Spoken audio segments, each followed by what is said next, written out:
When the person who gave us life is the one who takes away all our rights, is there still a place for justice in the family? Have you ever asked yourself, if I was deceived by my own blood relative, what would I do to get justice? I am Anne Hartman, and my 18th birthday did not come with candles or a cake.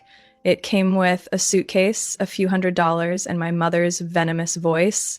You're a grown woman, Anne. Don't drag this whole family down with you. I stood there, frozen on the porch of my house in Asheville, clutching the handle of a battered suitcase as if it were the only thing keeping me upright. The door slammed shut, and just like that, I was no one's daughter anymore. Until that day turned my life into a bad movie. I'd spent years swallowing the fact that I was a stepchild, the child who could never do anything right in my mother's eyes. But being kicked out on my birthday, that was bad. I could still hear the click of her heels as she walked away, not even looking back.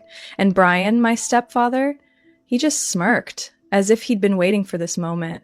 "Happy birthday, kid," he said, tossing me a crumpled envelope with cash inside. "Don't spend it all in one place."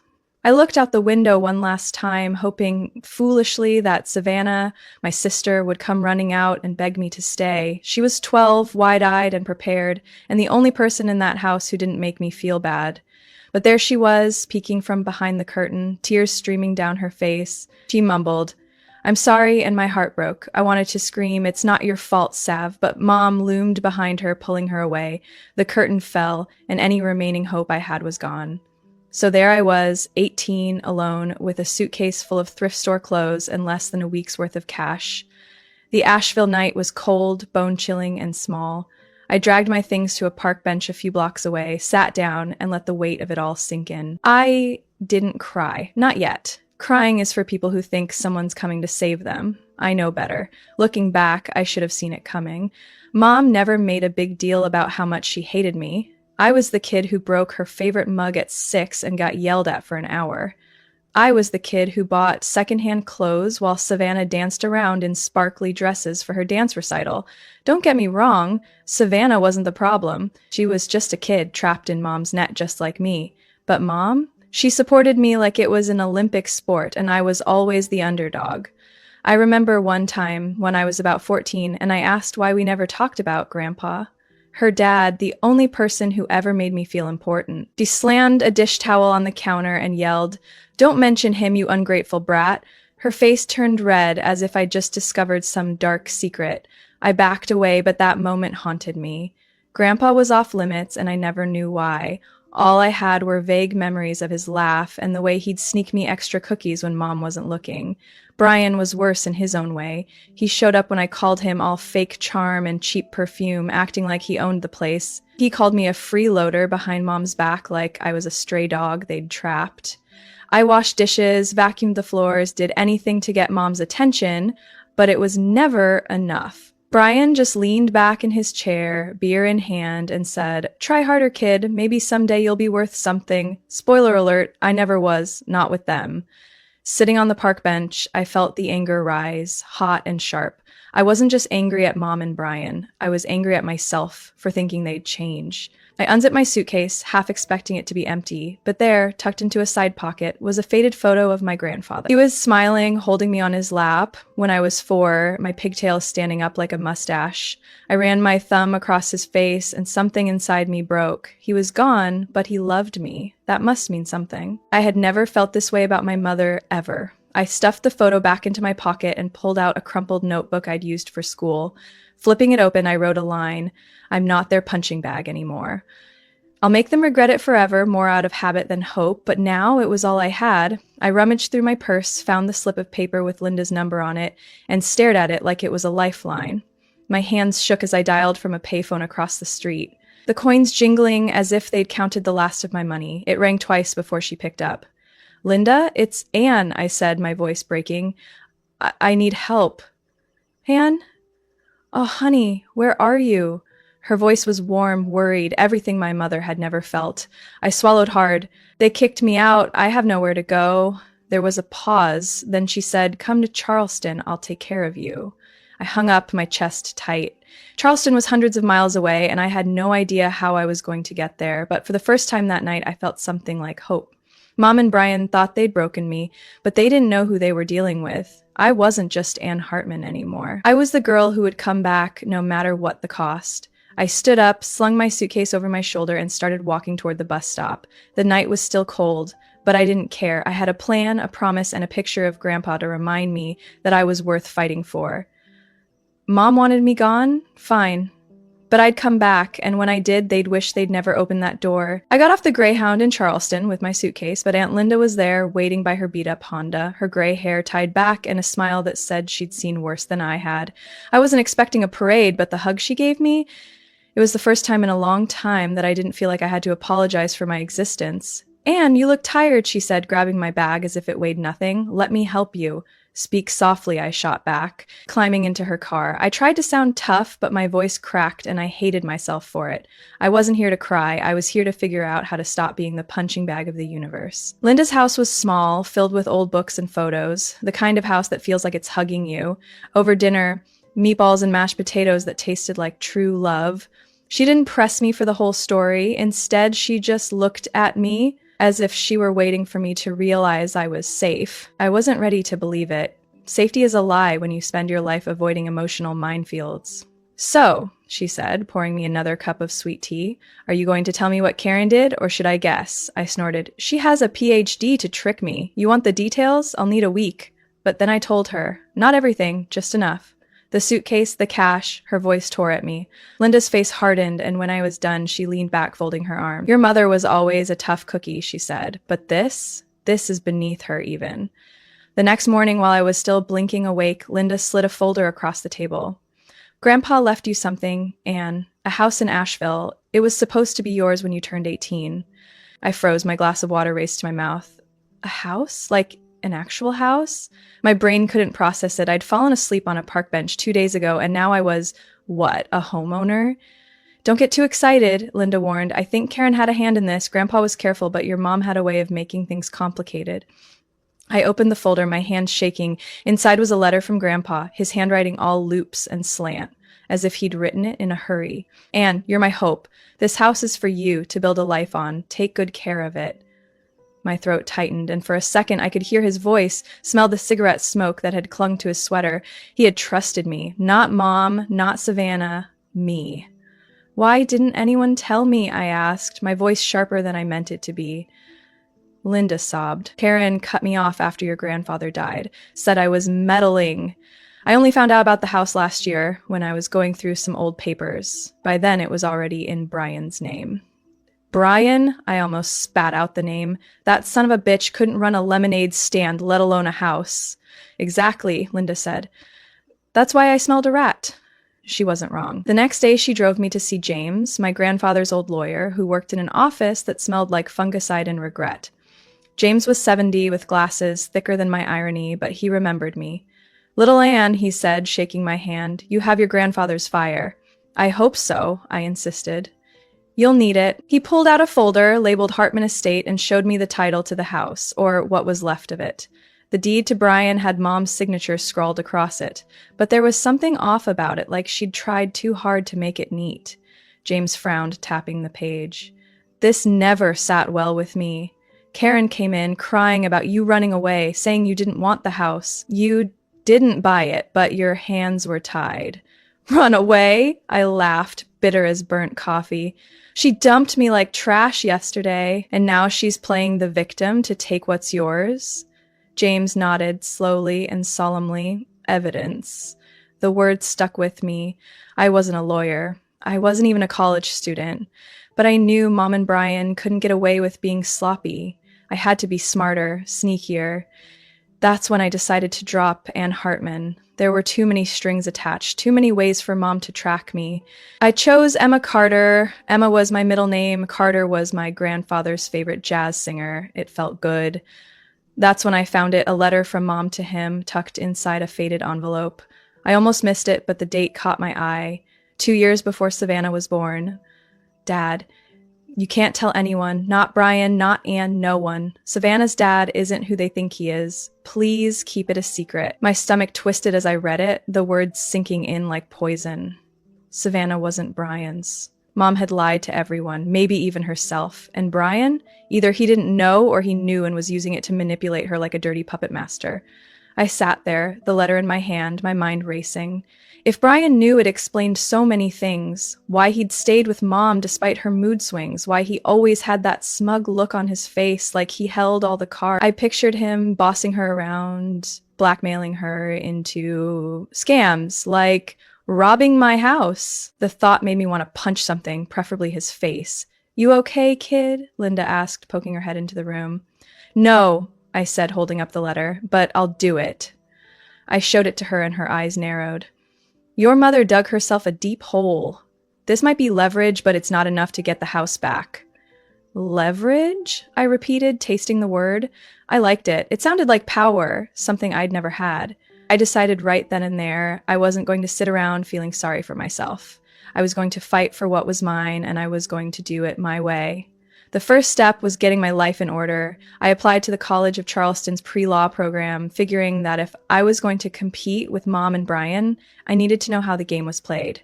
I got in with only a partial scholarship and a chip on my shoulder the size of Texas. To pay for the rest, I took a job at a rundown bar near campus, selling beer to drunken frat boys who thought Darlin was my real name. The job wasn't glamorous, but it was mine, and for once I had control.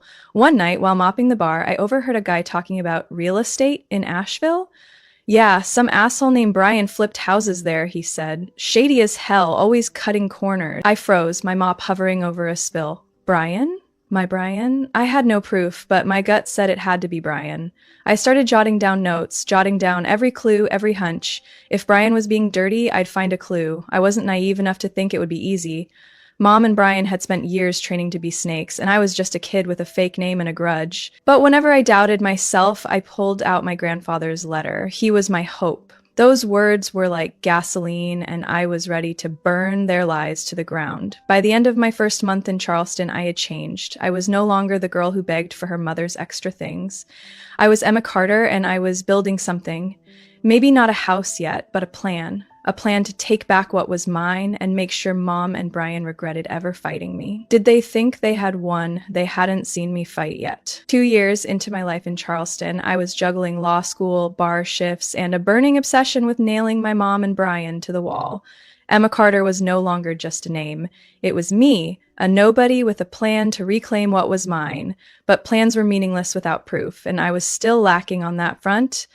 That's when Savannah came along, my little sister, who was starting to look less like a miniature version of my mom and more like someone I could trust. Spoiler. Trusting anyone in the family is like giving a snake your car keys, but I was desperate. I hadn't spoken to Savannah since leaving Asheville. Mom had assured me so, probably lying to her that I'd abandoned them for a better life. But one night, after a double bar shift that left me smelling of alcohol and bad decisions, I gave in. I dug out my old phone that I'd bought for emergencies because my life really is a movie right now, and texted her, hoping she still had it. "Hey, Sav, it's me. Don't tell Mom. Can we talk?" I hit send, then stared at the screen like a bomb was about to go off. 5 minutes later, my phone rang. "Anne? Oh my gosh, I thought you were gone forever. I miss you." I spent so much time convincing myself that she'd be better off without me, but here she was, sounding like the kid who used to braid my hair when Mom wasn't looking. We switched to a call, her voice shaking through the static. "Mom says you don't want us anymore," she whispered. "I know it's bullshit, but she won't let me call you." "She's lying about the truth," I said, my sarcasm barely concealing the pain. "She's been playing a trick on us both, Sav. I found something. About you. About the house. Can you trust me?" There was a pause, long enough to make me sweat. Then she said, "I'm not her, Anne, I swear." I took a deep breath and told her everything. Not the whole story, just the gist. Grandpa's house, Mom's cryptic letter about her real father, the paperwork with Brian's name on it. I half expected her to hang up, but instead she went silent, then said something that stunned me. "I found something strange in Mom's room," her locked box in her closet. She freaked out when I asked about it. My heart was pounding. "Sav, do you think you could look inside?" I don't know," she said. She's been so paranoid lately, but I'll try, for you. I wanted to hug her, but I decided, you're braver than you were when you were 12. Just be careful, okay? Mom's not stupid. It was the most understated statement of the decade. Mom wasn't just cunning, she was a human landmine, and Savannah was dancing on the trigger. To keep her safe, I sent her a cheap prepaid phone disguised in a box labeled school supplies. I told her to hide it somewhere Mom wouldn't see it, like under the floorboards where we'd kept our candy as kids. It felt like we were spies in a low-budget horror movie, but it worked. Savannah started texting me updates, tidbits about Mom's mood swings and Brian's late-night business calls that sounded more like shady deals than real estate. Then, one night, she sent a bomb. Found the box. There were papers in it. One said Hartman Property. I went crazy. Attached was a blurry photo of a document, a contract between Mom and Brian outlining how they would sell Grandpa's house and split the cash, with my name nowhere to be seen. I stared at it, my blood boiling. They weren't just stealing from me, they were wiping me out. Sav, you're a genius, I texted back. Can you get a better picture? We need every word. It's risky, she replied. Mom checked my room, but I'll do it.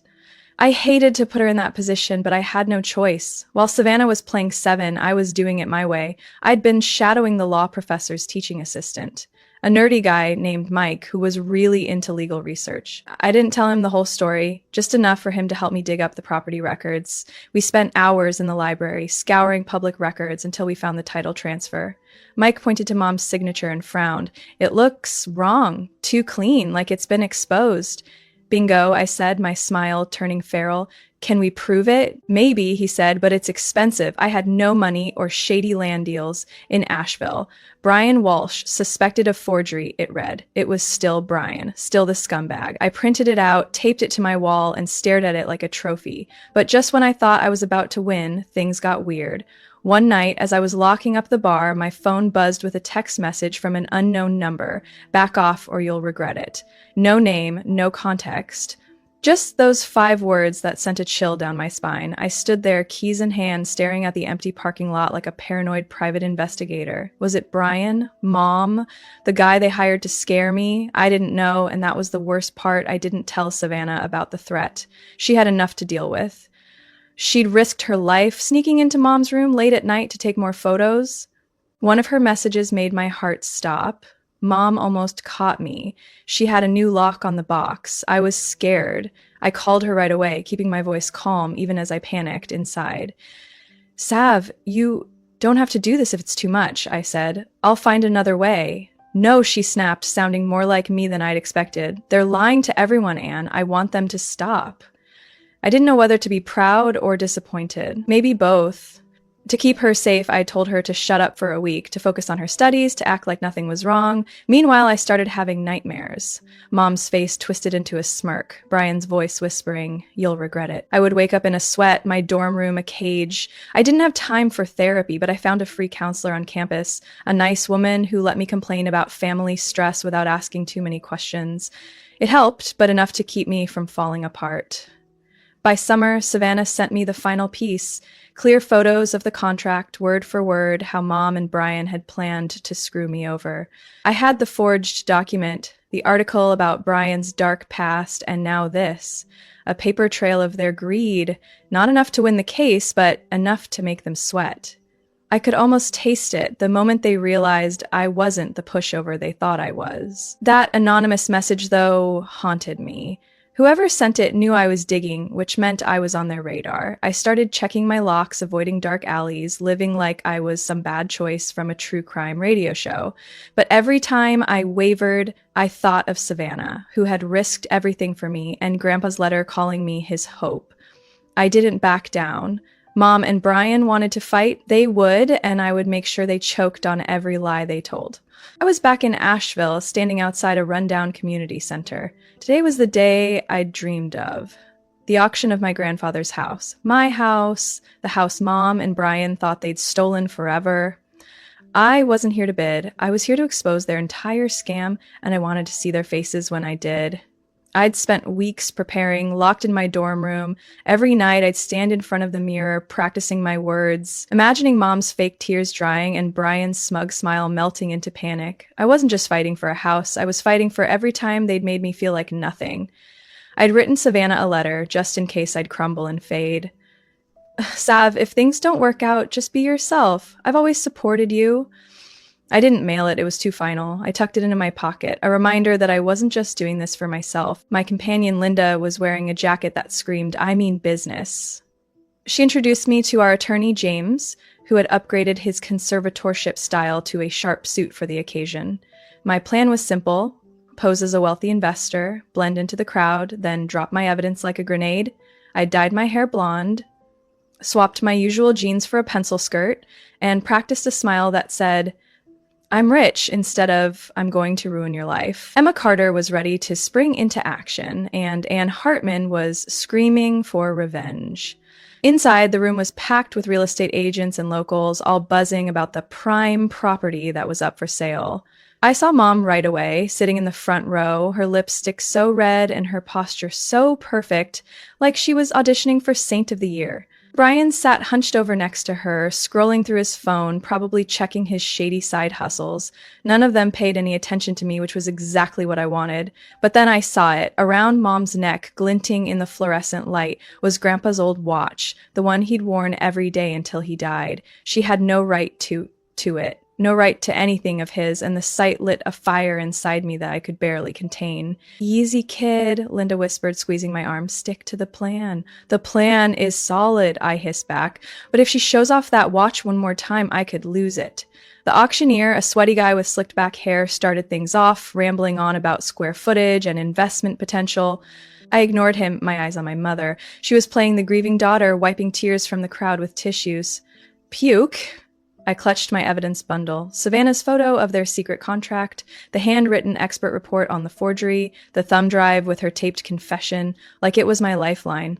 This wasn't just a bundle, it was a guillotine, and I was ready to let go.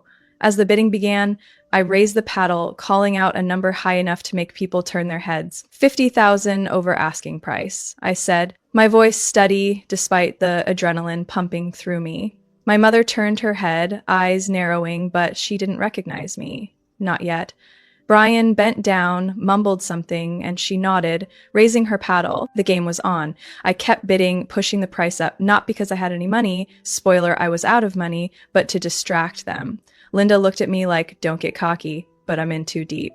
When the auctioneer called the final bid, I stood up, clipboard in hand, and cleared my throat. The room fell silent, all eyes on me, and for a moment, I felt like I was going to throw up. If you were in Anne's shoes, carrying all the pain, betrayal, but also evidence in your hands, would you choose to forgive or stand up for justice for yourself? Share your thoughts in the comments section. Then I thought of Grandpa, of Savannah, of all the lies they'd fed me, and I found my voice.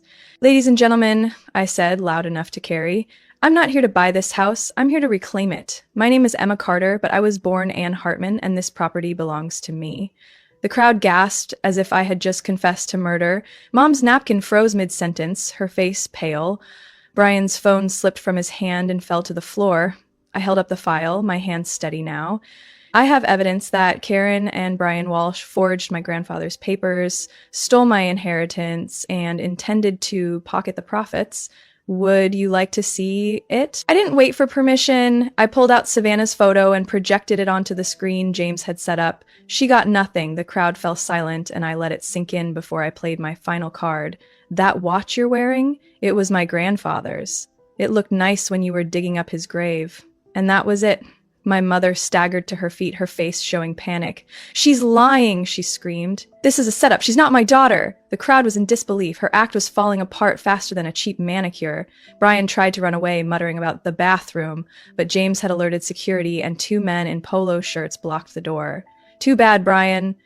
I wasn't done yet. I turned to the auctioneer, who looked like he wanted to be anywhere else. "There's more. Brian Walsh has a history of fraud. Check out the Asheville Chronicle 2020 for his best writing."